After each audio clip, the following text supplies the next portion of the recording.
It's the bye week, and we take a look at the best, worst, and most underrated players on the Habs on this week's Hockey Inside Out.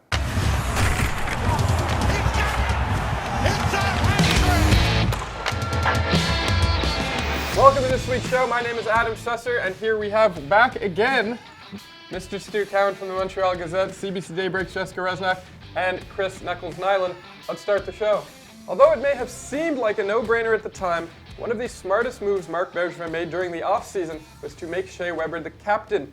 Weber is the epitome of the player who represents the attitude that Bergevin envisioned when he retooled the team. He commands a level of respect around the league that few players can boast, and this seems to have a trickle-down effect on his teammates and give everyone a little extra boost of confidence. Just looking at the way his return from injury energized the team late last year speaks for itself, and that is why I choose Shea Weber as the Canadiens' most valuable player, and I believe he will be for a long time. Coming out of the All-Star break, who would you choose as the Canadiens' MVP? I'm going to go with the guy who filled in for Shea Weber during his long absence, Jeff Petrie. I think Petrie helped the Canadiens keep their head above water while Weber was out. Played some fantastic hockey in a role that not necessarily comfortable for him as the number one defenseman, playing against the other team's top line every night. He played well defensively. He contributed a lot offensively.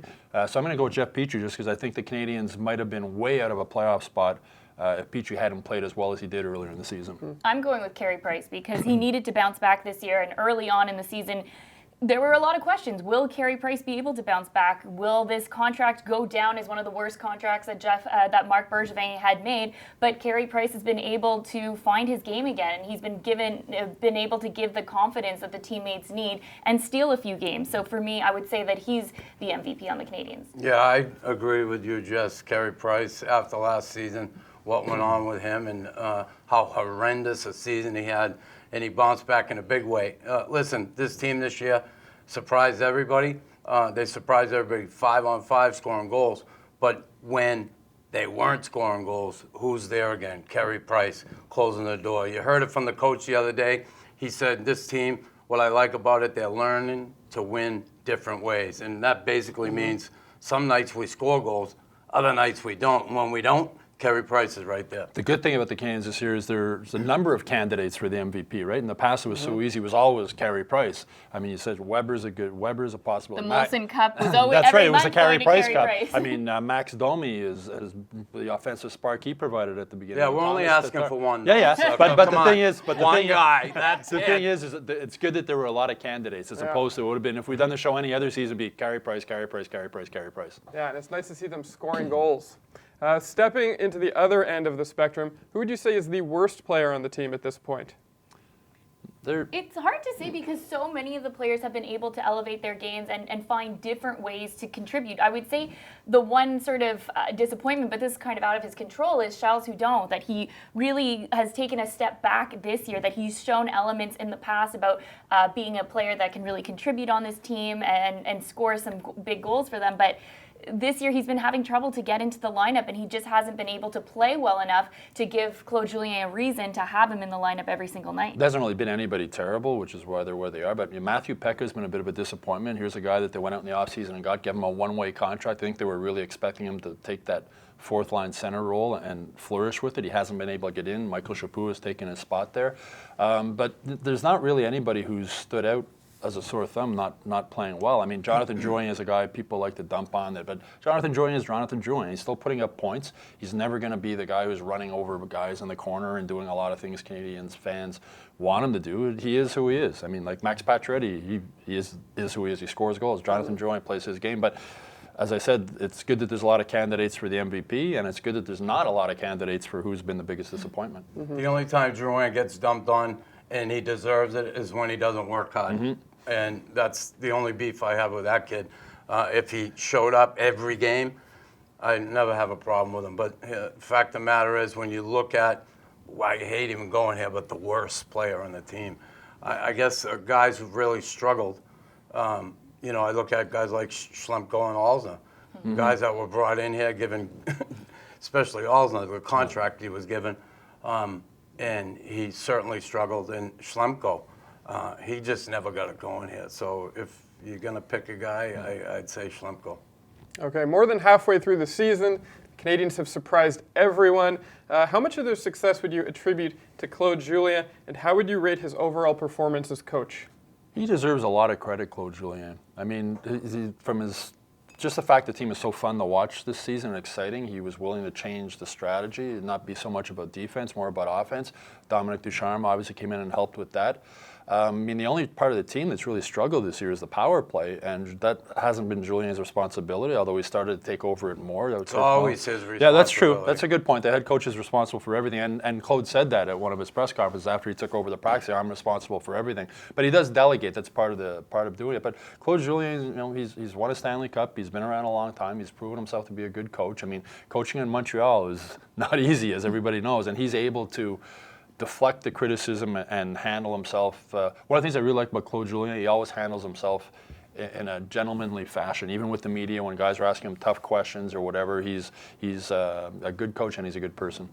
What I found with Claude Julien is that you knew there was going to be a change right away from the first game when Thomas Plekanec was a healthy scratch, that he was a coach that favored veterans, and having Thomas Plekanec in the press box was sending a message that no one's job is guaranteed just because of how many years you've played in the league or what you have done in the past. We now need a lineup that can win every single night, and if you're a player that can't win that night, well, then you're not going to be in the lineup. Yeah, that sent a strong message right from game one, with Carl Alzner also ending his long Ironman streak by not putting him in the lineup. So I think you're right. I think he sent a really strong message right from game one about that. Yeah, I think the message was sent in the offseason when all these changes were made from players to coaching staff, and Claude being able to change his style a bit, if you will, you know, from going from such a defensive orientated coach to a guy who was willing to open it up. But you also have to work with what you have. He could have had this team just sit back and trap all the time and play, safe hockey. But he's pushed the pace, and you certainly got to give him a lot of credit for that. And just like you have to give him credit for the power play because he's in charge. The other coach who deserves a lot of credit is Luke Richardson. I mean, look at the defense. They don't have the greatest, players on the defense, but they've done an okay job. And all the defensemen to a man just praise Luke Richardson about what a calm influence he is behind the bench, how he doesn't yell at anybody. He sits guys down and breaks down film to them. And Jeff Petrie said he's never really had a coach like that who's always calm behind the bench. Even if you screw up, you come back to the bench. It's sort of a pat on the shoulder, and the next day he'll look at video with them and show them what they did wrong. So I think he's also been a real key addition to this coaching staff. Yeah. Well, the team has changed so much. I almost forgot that Plekanec was on the team at the beginning of the year. Can't even imagine him on the team right now. Well, there's another guy that wasn't left out of the lineup the first game of the season also. Yeah. Jordie Benn can become an unrestricted free agent on July 1st. Do you think the Canadiens should re-sign him? I think it makes sense because he's only making about $1.1 million. He'll get a little bit of a raise, but we're not talking about $3 million for him. And I think Jordie Benn has got a lot of flack for no reason, much like with Jeff Petrie we were talking about, that he was playing out of position, that he was playing in a position that he was never supposed to be in, and now that he's playing more in a role that they got him for, you don't hear too much hate on Jordie Benn, and I think he does a good job. He seems to like it here. So, why not sign him again? Well, Ben told me his preference would be to stay here. He enjoys playing here. I'm sure Bergevin will listen to offers for him coming up to the trade deadline to see what he can get since he's an unrestricted free agent at the end of the year. But I don't think they should trade him now. I think they need him. I don't think, with Noah Juleson being injured and whatnot, who's going to take his place if he goes? So I think let him play out the season. He fills a valuable role as a penalty killer. You can play him on any of the three defensive pairings. He gives you everything he has every time he's on the ice. So I think you let him play out the season with the Habs. They need him. And at the end of the season, you see if you can work a contract in to keep him. I think somebody else might offer him more than maybe the Canadiens are willing to give him. You might lose him. But if he leaves, he leaves. But I think they need him right now to stay with his team. Yeah, I hear you. And it depends where they're at. They're going to be in a playoff spot right down to the end to be battling for it, and he's a guy you want to have here for that.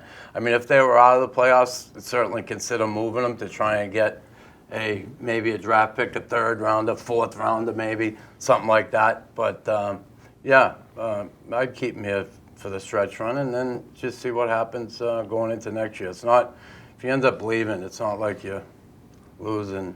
No, and they have Bobby Orr. No, and they have young defensemen coming up like Juleson, the Russian kid they drafted, who was the best defenseman at the World Junior Tournament. So as I said, Jordie Benn's fills a valuable role in this team. And like I said, the one of the guys things, like him. and He's the a guy, good team guy. he's a really cool guy, and Yeah, he teammates love him, and he's well respected in the room. And he's a ginger, so everyone loves a ginger. I don't know about that, Jess.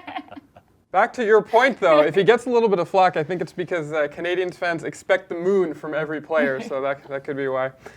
Who's the Canadiens' most underrated player at this point in the season? I think it's been Joel Armia. You know, I remember the season started and he came in and everybody was, oh, he can't score, he can't do this, he can't do that.